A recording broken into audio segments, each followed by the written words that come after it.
الانبیاء والمرسلین نبینا محمد وعلی آلہ وصحبہ اجمعین ومن تبعہم بإحسان الی یوم الدین اما بعد اعوذ باللہ من الشیطان الرجیم بسم اللہ الرحمن الرحیم یسألونک ماذا احل لهم قل احل لکم الطیبات وما علمتم من الجوارح مکلبین تعلمونہن مما علمکم اللہ فَكُلُوا مِمَّا أَمْسَكْنَا عَلَيْكُمْ وَاذْكُرُوا اسْمَ اللَّهِ عَلَيْهِ وَاتَّقُوا اللَّهَ إِنَّ اللَّهَ سَرِيعُ الْحِسَابِ الْيَوْمَ أُحِلَّ لَكُمُ الطَّيِّبَاتُ وَطَعَامُ الَّذِينَ أُوتُوا الْكِتَابَ حِلٌّ لَكُمْ وَطَعَامُكُمْ حِلٌّ لَهُمْ وَالْمُحْصَنَاتُ مِنَ الْمُؤْمِنَاتِ وَالْمُحْصَنَاتُ مِنَ الَّذِينَ أُوتُوا الْكِتَابَ مِنْ قَبْلِكُمْ اذا آتيتموهن اجورهن محسنين غير مصافحين ولا متخذي اخدان ومن يكفر بالإيمان فقد حبط عمله وهو في الآخرة من الخاسرين صدق اللہ العظیم۔ معزز سامعین، آپ نے آج کے درس میں سورہ مائدہ کی آیت نمبر 4 اور 5 کو سماعت فرمایا۔ 5ویں آیت پر پہلا رکوع ختم ہے۔ اللہ رب العالمین بیان فرما رہا ہے کہ لوگ پوچھتے ہیں کہ ان کے لیے کیا حلال کیا گیا ہے، تو اے نبی کریم صلی اللہ علیہ وسلم آپ کہہ دیجئے کہ تمہارے لیے ساری پاک چیزیں حلال کر دی گئی ہیں، اور جن شکاری جانوروں کو تم نے سدھایا ہو، جن کو خدا کے دیے ہوئے علم کی بنا پر تم شکار کی تعلیم دیا کرتے ہو، وہ جس جانور کو تمہارے لیے پکڑ رکھیں اس کو بھی تم کھا سکتے ہو، البتہ اس پر اللہ کا نام لے لو اور اللہ کا قانون توڑنے سے ڈرو، اللہ کو حساب لیتے کچھ دیر نہیں لگتی، واللہ ان اللہ سریع الحساب، بہت جلد لیتا ہے اللہ رب العالمین حساب کتاب۔ تو یہاں پر یہ ذکر کیا جا رہا ہے، اس کے ضمن میں کچھ باتیں ہم نے کل کے درس میں بھی آپ کے سامنے بیان کی کہ جب یہ بیان کر دیا گیا کہ جانور ایسی کنڈیشن میں ہو، گر کر مر گیا ہو اونچائی سے، یا پھر کنویں میں گر کر مر گیا ہو، یا اس کی گردن مروڑ دی گئی ہو، اور اس طرح سے جو جانور ہیں وہ جانور تمہارے لیے حرام کر دیے گئے ہیں، تم ان کو کھا نہیں سکتے۔ تو پوچھا صحابہ اکرام نے کہ ہاں تو یہ بتایا جائے کہ ہمارے لیے حلال کیا ہیں، تو اللہ رب العالمین نے یہاں پر ان کے لیے اشارہ کیا کہ دیکھو تمہارے لیے یہ حلال ہیں، جو پاک چیزیں ہیں اللہ رب العالمین نے وہ تمہارے لیے حلال کر دی۔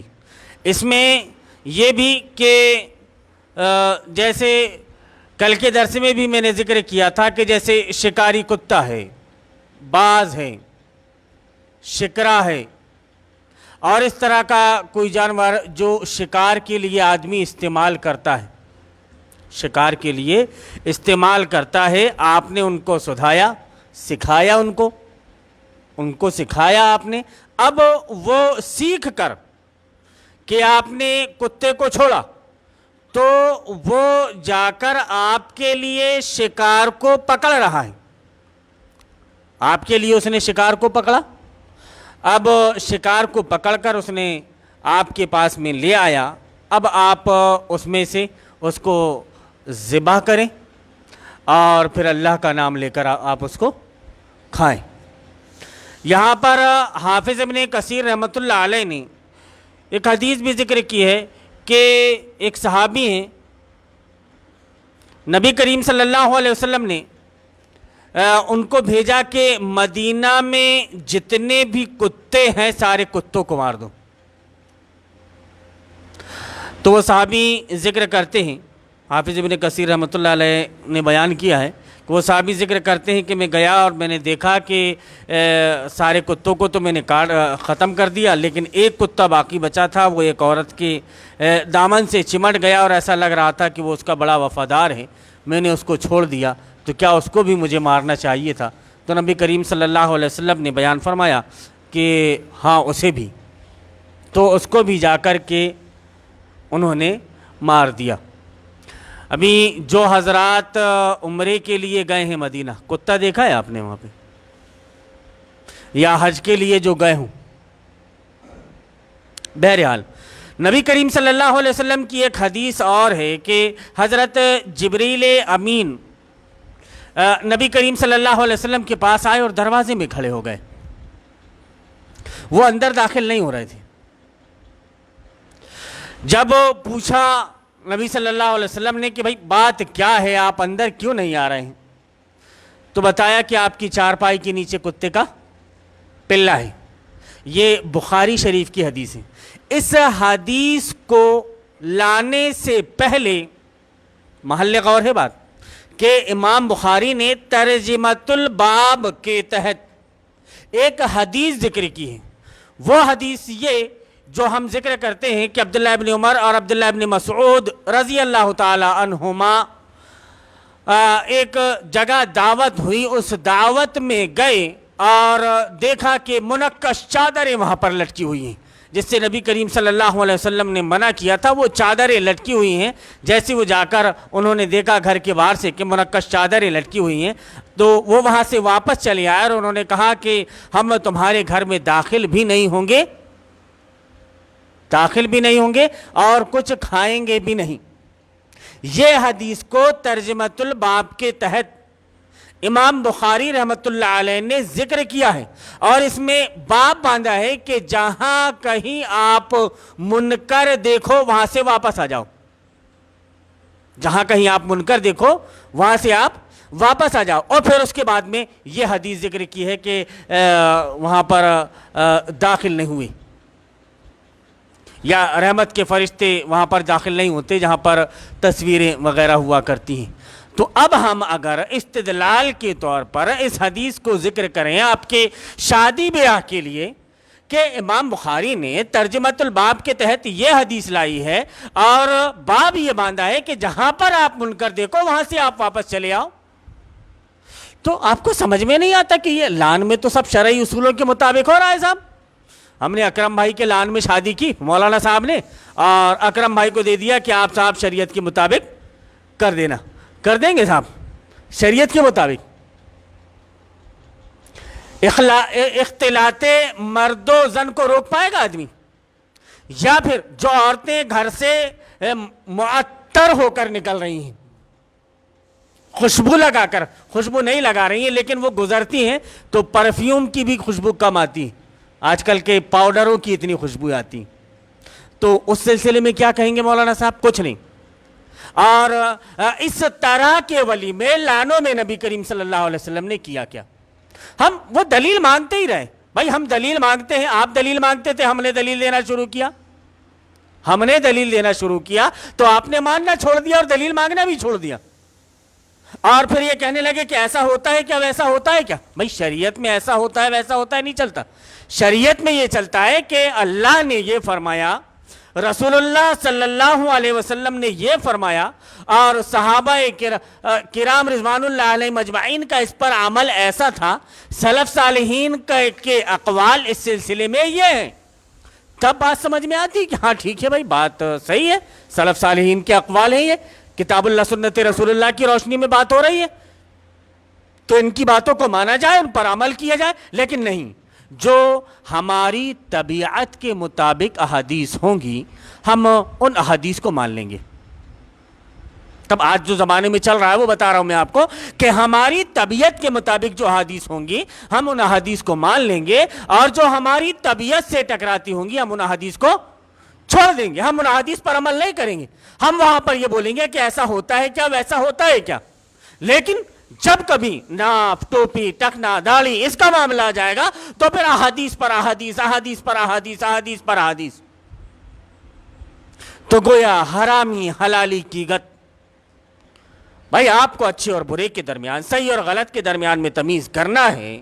صحیح اور برے کے اچھے اور غلط کے درمیان میں تمیز کرنا ہے، تو آپ کو کتاب اللہ سنت رسول اللہ کی روشنی میں ساری باتوں کو دیکھنا ہوگا اور فیصلے لینا ہوگا،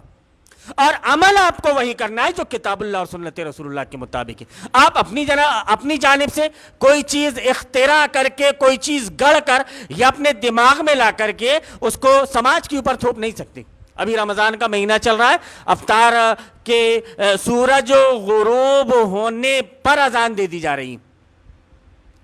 بھائی ہم اپنی آنکھوں سے دیکھ رہے ہیں، نبی کریم صلی اللہ علیہ وسلم کا فرمان ہے، آپ صلی اللہ علیہ وسلم کی یہ سنت رہی کہ بھائی غروب آفتاب کے پہلے آپ چڑھا دیتے کہ دیکھو بھائی بلال کھڑے ہو، آپ دیکھو سورج غروب ہوا کہ نہیں۔ بلال نے کہا کہ اللہ کے رسول صلی اللہ علیہ وسلم سورج غروب ہو گیا۔ ایک صاحب آج ایک حدیث بتا رہے تھے کہ وہ سورج غروب نہیں ہوا ہے، نبی صلی اللہ علیہ وسلم کہہ رہے ہیں کہ وہ اپنے سے ستو لاؤ،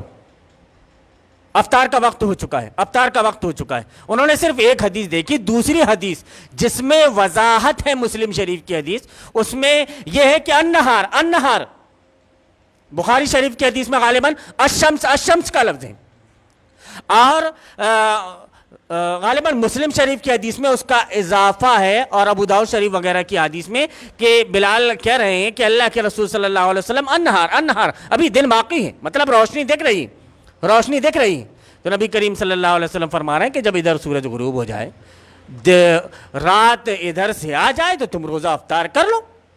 تو اور نبی کریم صلی اللہ علیہ وسلم کا یہ فرمان آپ کس خانے میں فٹ کریں گے کہ میری امت اس وقت تک بھلائی میں رہے گی جب وہ سحری میں تاخیر اور روزہ افطار میں جلدی کرے گی۔ ظاہر سی بات ہے کہ یہودی نے سیٹلائٹ کو قائم کیا، اور قائم کرنے کے بعد میں آپ کو بتا دیا کہ سورج اتنے بجے غروب ہو رہا ہے، اب آپ آنکھ بند کر کے بیٹھ جاؤ اور غروب آفتاب کو مت دیکھو۔ بھائی گرمیوں کے دن چل رہے ہیں، سورج غروب ہوتا ہوا آدمی دیکھ رہا ہے، اپنی آنکھوں سے دیکھ لے کہ یہ غروب ہو گیا۔ تو آپ سیٹلائٹ کے پابند نہیں ہیں۔ آپ اگر جنگل میں، ابھی پچھلے رمضان سے پہلے رمضان میں ہمارے ایک ساتھی آئے تھے مئو سے، تو کچھ لوگوں کے ساتھ ہم روزہ افطار کے لیے وہاں پر پہنچے، سوناوانی کے جنگل میں، سوناوانی انترا سے اندر، وہاں کے جنگل میں ہم پہنچے۔ یہاں پہ اس وقت میرا ایسا خیال ہے 53-54 میں روزہ افطار ہو رہا تھا، وہاں پر ہم نے 45 میں افطار کر لیا، اور شیخ نے ہی کہا کہ ہو چکا،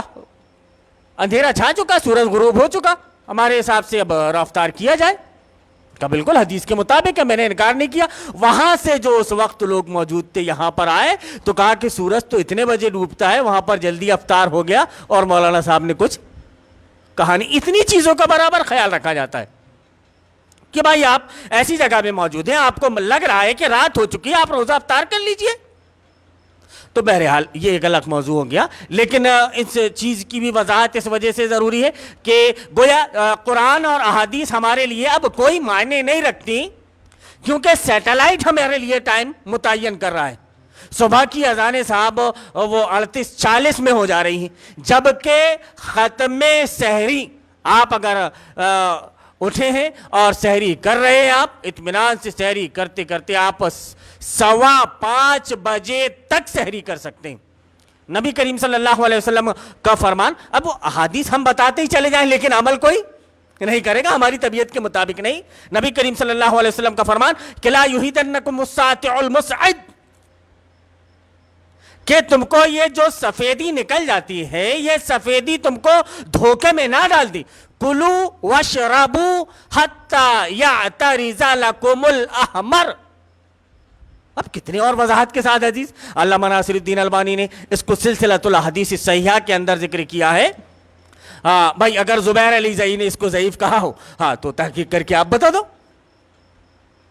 اب خوب تحقیقیں چل رہی ہیں نا، کیونکہ جو بھی چیز ہمارے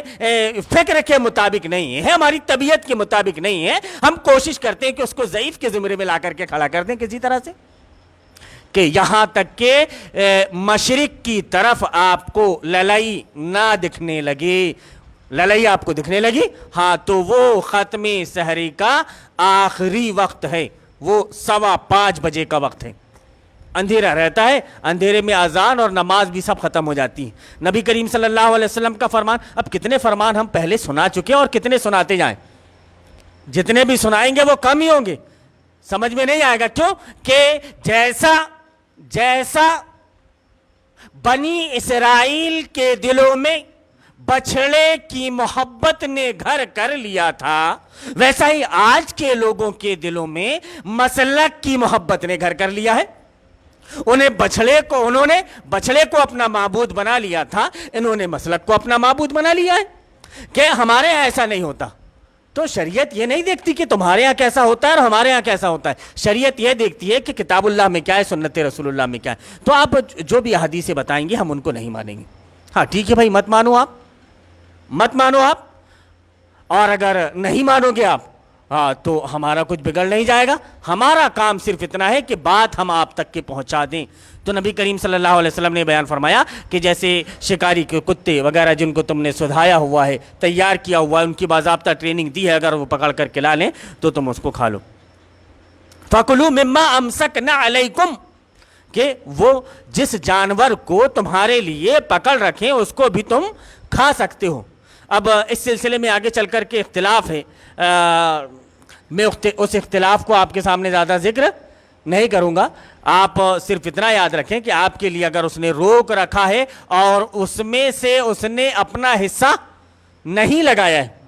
اس نے کھایا نہیں ہے، تو اس کا مطلب یہ ہے کہ اس نے وہ آپ کے لیے شکار کیا ہے، پکڑ کر کے آپ کو دے دیا ہے۔ تو آدمی یہ نہ سوچے کہ وہ کتا اگر منہ کو برتن میں ڈال دے تو اس کی رال ناپاک ہوتی ہے، اب اس کی رال گوشت میں چلے گئی تو مولانا صاحب اس کو کھانا چاہیے یا نہیں؟ اللہ رب العالمین کہہ رہا ہے کہ وہ جو سدھائے ہوئے جانور ہیں انہوں نے پکڑ کر تمہارے لیے لایا ہے، تم نے اس کو ذبح کر لیا ہے، تم اس کو کھا لو۔ وَاذْكُرُوا اسْمَ اللَّهِ عَلَيْهِ، اور تم اللہ تبارک و تعالیٰ کا نام لو، وَاتَّقُوا اللَّهَ، اللہ تبارک و تعالیٰ سے ڈرو، اور ان اللہ سریع الحساب، اللہ رب العالمین حساب لیتے کچھ دیر نہیں لگتی۔ الیوم احل لکم الطیبات وطعام الذین اوتوا الکتاب حل لکم، کہ آج تمہارے لیے ساری پاک چیزیں حلال کر دی گئیں، اہل کتاب کا کھانا تمہارے لیے حلال ہے اور تمہارا کھانا ان کے لیے، اور محفوظ عورتیں بھی تمہارے لیے حلال ہیں، خواہ وہ اہل ایمان کے گروہ سے ہوں یا ان قوموں سے جن کو تم میں سے پہلے کتاب دی گئی تھی۔ یہاں پر یہ ذکر کیا گیا ہے کہ اہل کتاب حضرت ابن عباس، ابو امامہ، مجاہد، سعید بن جبیر، اکرمہ، عطا، حسن، مکحول، ابراہیم نخعی، سدی، مقاتل ابن حیان وغیرہ یہ کہتے ہیں کہ یہاں پر طعام سے مراد ان کا کھانا بھی ہے اور ان کا ذبیحہ بھی۔ وجہ یہ ذکر کی ہے، اور حافظ ابن کثیر رحمۃ اللہ علیہ نے ذکر کیا ہے کہ علماء امت کا اس بات پر اجماع ہے کہ اہل کتاب کا ذبیحہ بھی آپ کے لیے حلال ہے۔ اس کی وجہ یہ کہ وہ غیر اللہ کے نام سے ذبح نہیں کرتے، وہ اہل کتاب ہے، غیر اللہ کے نام سے ذبح نہیں کرتے، وہ اللہ کے نام سے ذبح کرتے ہیں، اللہ کا نام لے کر کے اس کو ذبح کرتے ہیں، تو تم ان کا ذبیحہ کھا سکتے ہو۔ اب اگر وہ غیر اللہ کے نام سے ذبح کرنے لگیں تو پھر آپ ان کا ذبیحہ نہیں کھا سکتے۔ اچھا، اسی طرح ایک حدیث میں ہے کہ نبی کریم صلی اللہ علیہ وسلم نے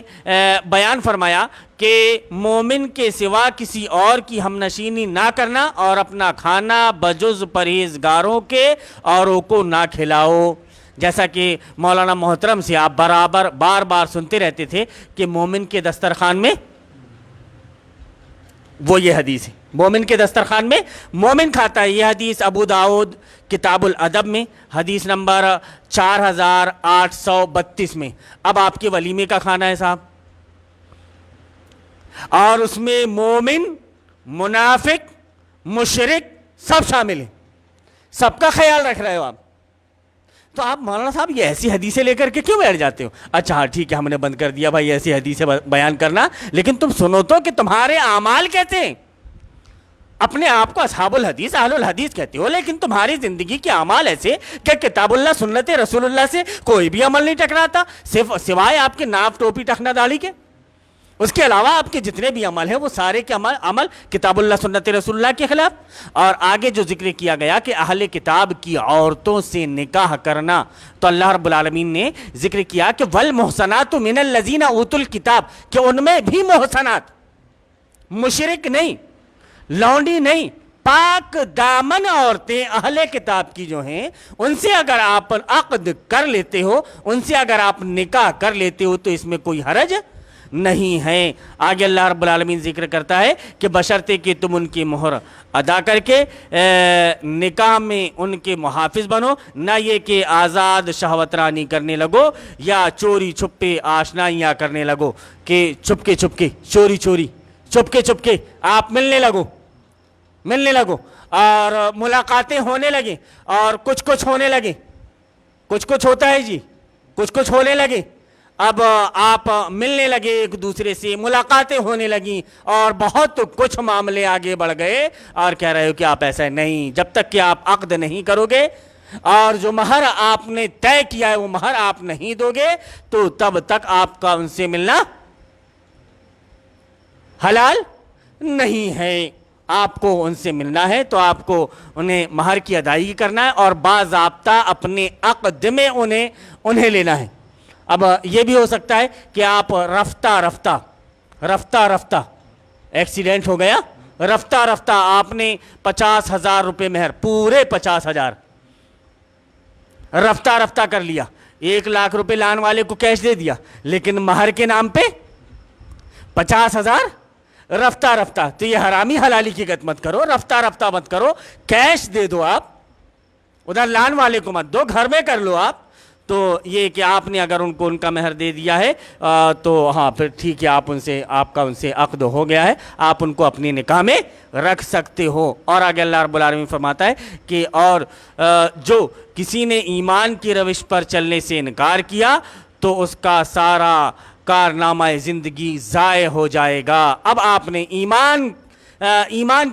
کی روش پر چلنا چھوڑ دیا، ایمان جیسا چلنے کے لیے آپ کو کہتا ہے، اسلام جیسا آپ کو چلنے کے لیے کہتا ہے، ویسا آپ نہیں چل رہا بلکہ سماج کے حساب سے چل رہا ہے، تو کیا ہے کہ آپ نے زندگی میں جتنے بھی اعمال کیے تھے سب کے سب فقد حبط عملہ، کہ اس کے سارے اعمال رائگاں اور برباد ہو گئے، وَهُوَ فِي الْآخِرَةِ مِنَ الْخَاسِرِينَ، اور ایسے لوگوں کا یہ حال ہوگا کہ آخرت میں ان کا دیوالیہ نکل جائے گا، آخرت میں وہ خسارہ اٹھانے والوں میں سے ہوں گے۔ تو آخرت میں خسارہ اٹھانے سے بہتر ہے کہ دنیا میں کتاب اللہ سنت رسول اللہ کے مطابق عمل کر لیں، آخرت میں نقصان اٹھانے سے بہتر ہے کہ دنیا میں رہ کر ہم اللہ اور اس کے رسول کو نبھا لیں۔ اور ہم دعوت اسی بات کی دے رہے ہیں کہ آپ اپنے اعمال سے، اپنے قول سے، اپنے کردار سے، اپنے کیریکٹر سے اللہ اور اس کے رسول کو نبھاؤ اور اس کے حکام کے مطابق آپ اپنی زندگی کو گزارو۔ اگر آپ ایسا کر رہے ہو تو آپ کامیاب ہو سکتے ہو، آخرت میں آپ کے اعمال برباد نہیں ہوں گے۔ لیکن اگر آپ نے ایسا نہیں کیا تو اللہ رب العالمین نے یہ سند دے دی کہ ایسے لوگ جنہوں نے ایمان کی روش پر چلنے سے انکار کر دیا، ان لوگوں کے اعمال رائگاں اور برباد ہو جائیں گے۔ ہاں ٹھیک ہے کہ اب تم نے سیٹلائٹ پر بھروسہ کیا اور سورج کو اپنی آنکھوں سے دیکھ کر روزہ افطار نہیں کیا، اب یہ سوچ لو کہ اللہ تمہارا روزہ قبول فرمائے گا یا نہیں فرمائے گا۔ جبکہ نبی صلی اللہ علیہ وسلم کی حدیث کہ آپ نے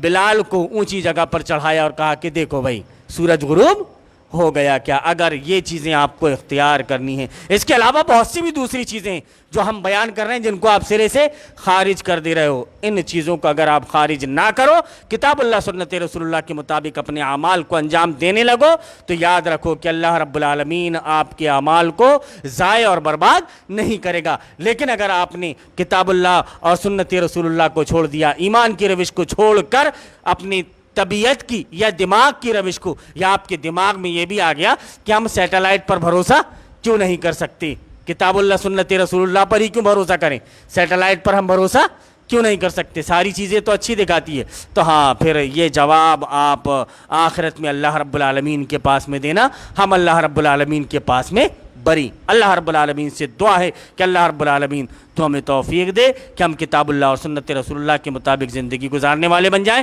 ہماری زندگی جو گزرے وہ اللہ اور اس کے رسول کے احکام کے مطابق اس کی مخالفت میں نہ ہو۔ اللہم ارنا الحق حقا وارزقنا اتباعہ وارنا الباطل باطلا وارزقنا اجتنابہ، آمین یا رب العالمین۔